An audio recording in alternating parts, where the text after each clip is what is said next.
You might have heard of this guy. If you hadn't, I would be very surprised. But regardless, this is Albert Einstein. He needs no introduction, I'm sure. But I will give him one, relevant to this context. He was a world-class physicist, and he was Jewish. People often assume that the story of the world's most powerful weapon ever used offensively begins with him.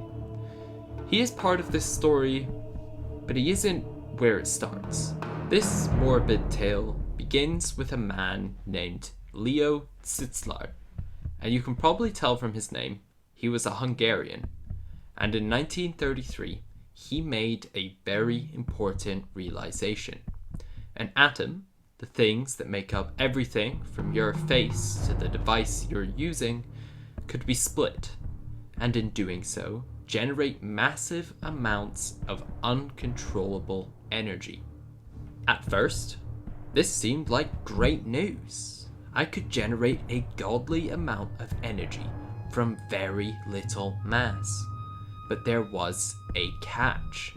I could also create the world's first ever superweapon.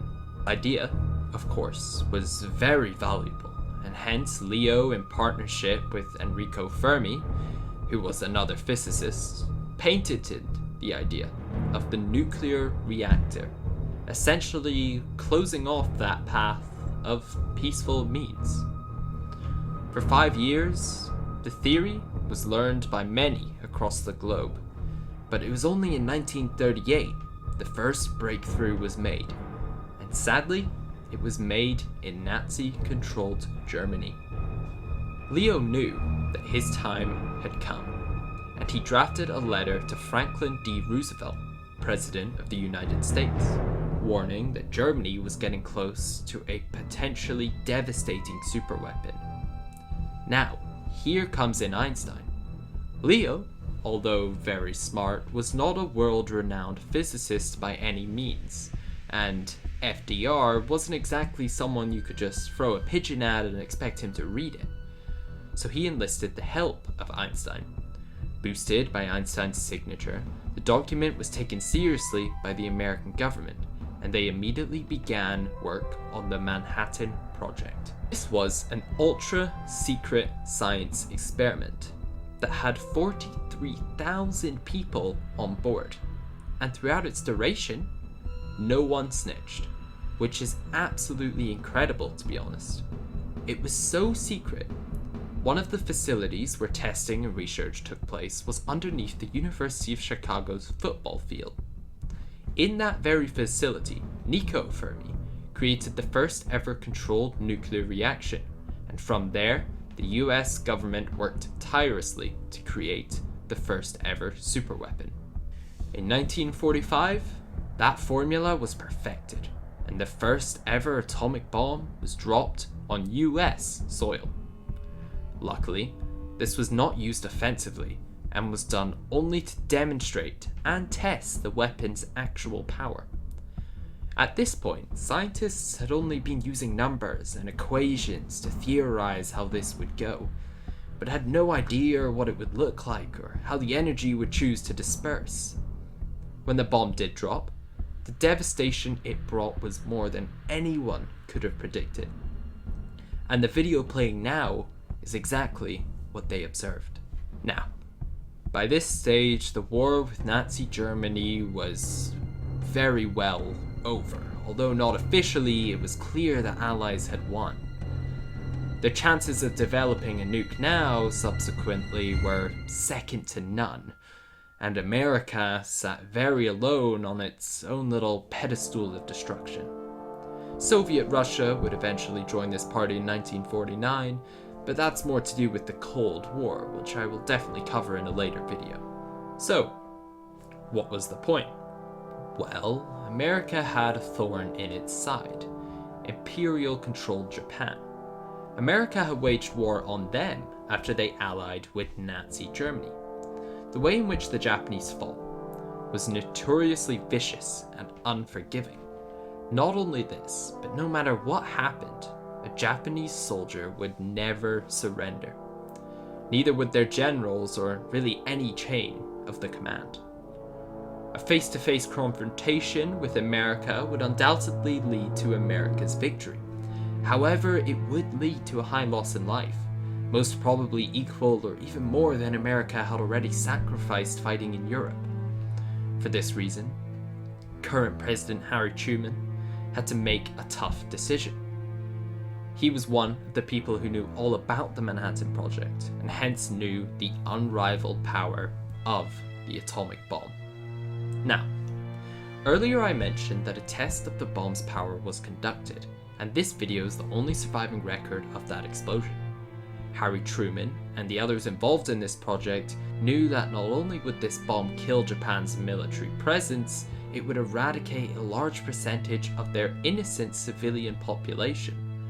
For simple moral's sake, it was only fair, therefore, that America presented an ultimatum to the Japanese emperor.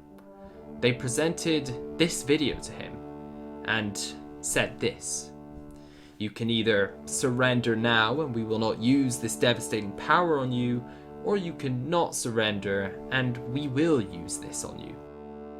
Now, as mentioned before, Imperial Japan was no pushover. To them, death was better than surrender, and subsequently they declined the offer to surrender. The chances are, by the way, they figured this video was somehow faked.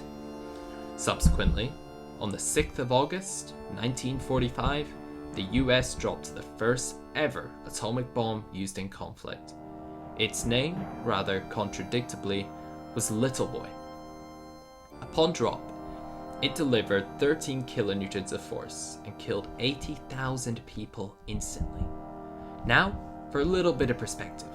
Prior to this, the most powerful bomb or explosion ever detonated in combat was a combination of 19 mines that killed a total of 10,000 German soldiers. This process took days of planning, cunning moves, and a loss of life to produce. Little Boy, on the other hand, was risk-free, not only killed 8 times more people instantly, but destroyed decades worth of infrastructure, and was relatively easy to reproduce once you got the science. Another way to look at this death statistic: COVID-19, which I'm sure everyone watching this is living through at the moment, has killed 1.34 million people across the globe, which has a population of 7.8 billion people.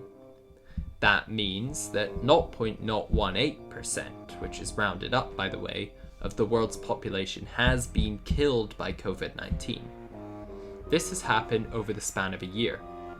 And look how much the world has changed as a result. Now, applying that same logic to Japan, but in 1945's, and the deaths involved.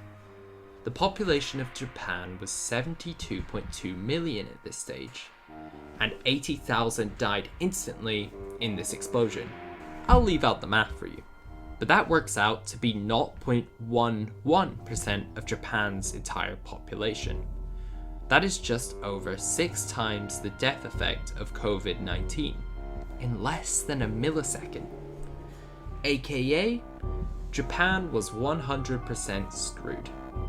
After this first bombing, Japan was given another chance to surrender. And like the geniuses the commanders were, they refused. 3 days later, on the 9th of August, Big Boy was dropped over Nagasaki. Big Boy, despite its name, contained only about the same explosive force of Little Boy. But it was enough. Something became painfully clear after a further 0.15% of Japan's population was wiped out in an instant. Japan would not win this war with will. And subsequently, on the 15th of August, after the relentless bombing, they gave in and surrendered.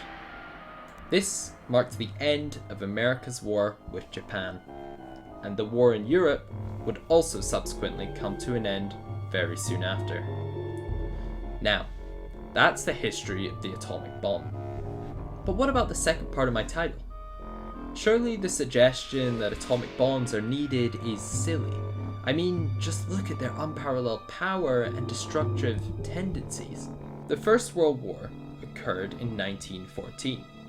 The assassination of Austrian Archduke Franz Ferdinand, which occurred on June the 28th, 1914, was the main catalyst for the start of World War I. After the assassination, an event took place. In July 28th, a month after the assassination, Austria declared war on Serbia, starting a chain reaction of nations declaring war on each other in Europe. Notice how I say catalyst. A catalyst is something that speeds up the rate of the reaction, meaning that if the catalyst was not present in this case, which in this case is the assassination of Archduke Franz Ferdinand, then the war would still have taken place. It would have just taken longer to begin. The point I'm trying to make here is human psychology depicts a fight or flight response.